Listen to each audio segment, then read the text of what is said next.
Colombia vive uno de los conflictos más antiguos del hemisferio occidental, un conflicto armado interno con más de 50 años. Aunque con un registro de más de 9 millones de víctimas, logró un acuerdo de paz para la terminación del conflicto por una paz estable y duradera. Tras la firma del acuerdo de paz con las antiguas Fuerzas Armadas Revolucionarias de Colombia, más de 13.000 de sus integrantes ingresaron a un proceso de reincorporación.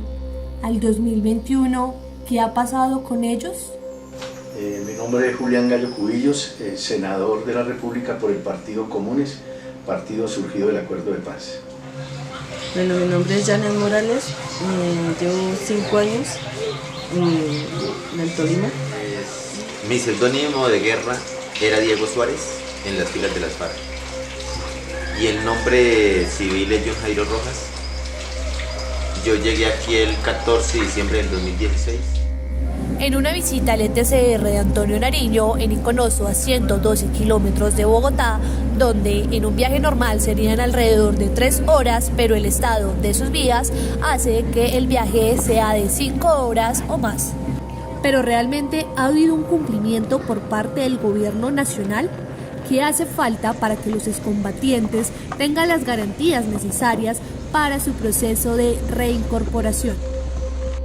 Hola, soy Alejandra Gantigo y quiero compartir con ustedes la percepción de los excombatientes de las FARC tras la firma del Acuerdo de La Habana en el 2016. Vamos a hablar sobre su proceso de reincorporación específicamente, donde tomaremos los temas de lo económico, político y social, con el enfoque de la cobertura de los medios de comunicación. Acompáñenme.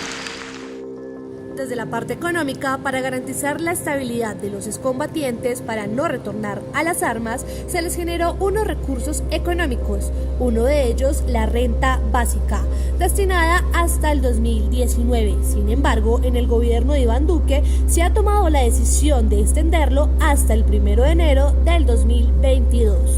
El gobierno ha estado cumpliendo con la renta básica como un sustento para aquellas personas que hicieron un proceso de reincorporación. Pero ¿qué es lo que pasa? Esto debe ir más allá, porque nosotros cuando se estaba en La Habana se planteaba que la renta básica debía de ser para todos los colombianos.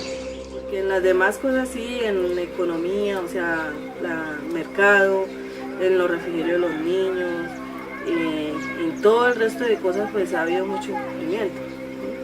Pero pues en lo de la renta básica, pues hasta el día de hoy normalmente ha habido, digamos, retraso de 1 o 2 días, pero normalmente ya el 20 hacen el desembolso. Un escenario catastrófico que a un exguerrillero le tuvieran que dar 8 millones de pesos para su proyecto productivo. Hoy en día hay más de 6.000 personas, 6.000 firmantes, que todavía no se les ha dado nada de recursos porque no han presentado un proyecto productivo. Entonces uno ve que si de pronto hubiésemos profundizado un poquito más, pues de pronto no se había caído como muchos errores que contribuían a la estigmatización de estas personas. A esto me refiero, sí, hay 3.000 y pico de excombatientes beneficiados con esos proyectos, pero ¿en qué están esos proyectos? Entonces vamos a ver que yo diría que, pues no tengo la cifra exacta, pero un muy buen porcentaje de esos proyectos han fracasado.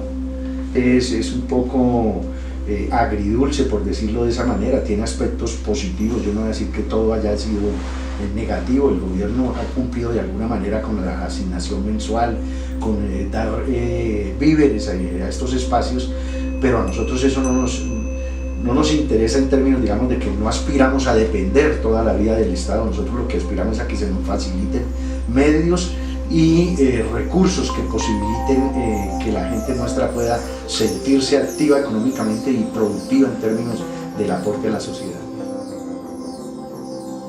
En la parte social, en su proceso de reincorporación, hay diferentes proyectos, uno de ellos la educación, donde actualmente cuentan con 3 programas, uno de ellos Maestro Itinerante, junto con otros dirigidos por la Universidad Nacional Abierta y a Distancia, han podido graduar de bachilleres académicos a excombatientes. Desde la parte social, ¿qué sensación tuvo con el programa de Maestro Itinerante cuando ya se han graduado más de 100 excombatientes de su bachillerato académico? Bueno, yo pienso que hay facetas de este proceso de reincorporación que no se han comunicado, digamos, lo suficiente y de la mejor manera a la sociedad colombiana. Yo diría que este proceso, digamos, y este esfuerzo que viene o que venimos haciendo muchos de nosotros de actualizarnos en términos de lo que es la educación formal, es de resaltar.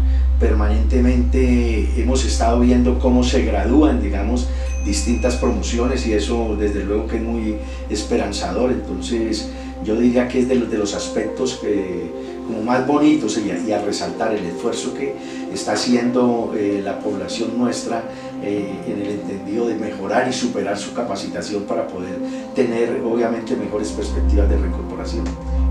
Más de 150 personas, sí.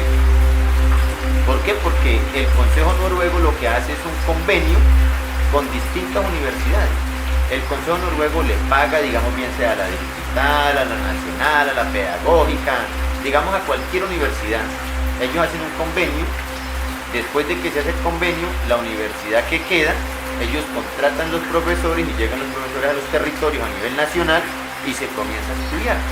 Pero eso es un convenio que es muy aparte del proceso, digamos, de ARN, del gobierno, que porque digan, uy, tan bonito, que tal cosa, pues eso es mentira, ¿sí? Porque eso es un acuerdo muy aparte, que es un acuerdo que está apoyando el Consejo Noruego, el proyecto Arándola Educación.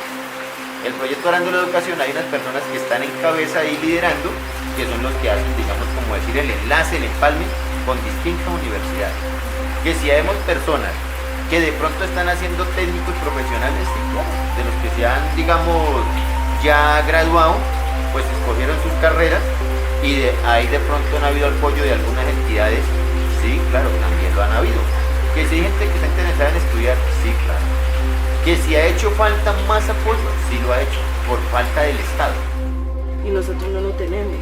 Yo tengo mi experiencia laboral ya de muchísimos años y mejor que cualquiera, pero pues esa no es la que requieren aquí afuera, sino con un título, un cartón donde un hospital me esté o una droguería me esté diciendo, vea, es que ella sí trabajó aquí todo ese tiempo y es buena, ¿sí? Entonces no hemos tenido la oportunidad de conseguir trabajo por eso, por falta de experiencia laboral. Desde la parte política se analizará la cobertura de los medios de comunicación en la candidatura presidencial del 2017 de Rodrigo Londoño. En ese entonces, en el partido Fuerzas Alternativas Revolucionarias de Colombia, uno de los primeros pasos de la vida política tras la firma del acuerdo. El lenguaje, porque también es muy importante los medios de comunicación. A la hora de la candidatura del 2017 de Rodrigo Londoño, muchos de los medios de comunicación hablaban todavía como Timochenko. ¿Cómo crees que debería ser el lenguaje a la hora de hablar de estos temas de paz? Pues yo me acuerdo cuando hablas de ese tema, me acuerdo cuando fue el propio expresidente Santos, cuando empezó de una u otra forma a desescalonar ese lenguaje, ¿no? Entonces, dejar de decirles guerrilleros, a poderles decir exguerrilleros. Y siento que ese tema hoy en día se sigue incumpliendo. O sea, yo sí siento que nosotros como medio de comunicación deberíamos tener un lenguaje más neutro o de una u otra forma, insisto, que sea nuestra audiencia quien saque la conclusión si ellos siguen siendo guerrilleros o qué son. Digamos un ejemplo, el tema político es un rol que sencillamente nosotros, digamos, como excombatientes sabíamos que lo que se estaba haciendo en destinado momento era, digamos, poder poner un nombre de un partido en el camino electoral que sigue de aquí en adelante, porque en ese momento hasta ahora estábamos haciendo un tránsito a la vida civil. Lo otro es que no somos un colectivo que tenga, digamos, una cultura de participación política a través de las elecciones.